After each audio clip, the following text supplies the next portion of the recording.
Today we're going to humiliate the biggest orphan child pretendian on social media. I've given Ponytail Man a pass so many times, mainly because he's mentally inferior and so illiterate that addressing him makes me a bully. You have the nerve to call my husband a pretendian when he has produced genealogy that you yourself cannot produce. But since you like to focus on personal attacks and childish back and forth, let's do things differently. I'm going to go over my ancestry, and Sleepy Seneca, I'd like to see you provide the same. Let's go bar for bar, shall we? So let's start off with my 7th great-grandmother, who was born in New Mexico in 1737, before the United States existed.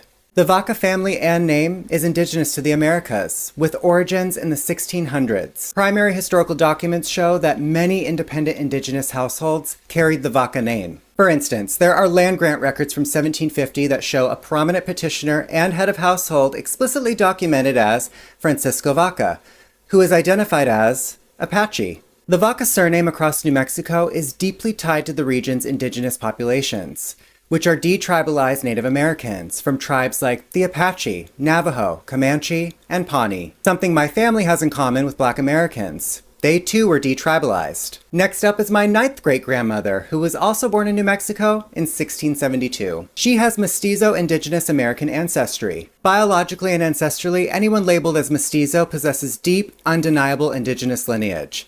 So you see, I've been waiting for this day, Ponytail Man. I knew you would be stupid enough to spew ignorance out of your mouth. You call my fit, sexy, copper-toned, sun-kissed, 6-foot-plus man a pretendian, but he has more proof of his ancestors being on this land than you've ever been able to produce. And now, you know my ancestry. Even my great-grandmother is proof that Black Americans are indigenous. Her hair isn't long and straight, nor does it match any of you pretendians with that flat dog hair. She has the 9 ether coil and curl pattern. So if I, an actual descendant of indigenous people like my husband, can produce receipts, why can't you? And I really don't want to hear any excuses about you being Annie and having a hard knock life because you're adopted. Just show the receipts, you pretendian. Instead of obsessing over my bedroom, clean yours, and maybe you won't have to do meth or whatever drug you're on alone. You're an embarrassment, and frankly, I feel really bad for you. It must suck to have to leech onto identities when you don't know the truth of your own. Maybe next time you'll try harder and be able to have the effect you were hoping for. Just when you think you have a gotcha moment,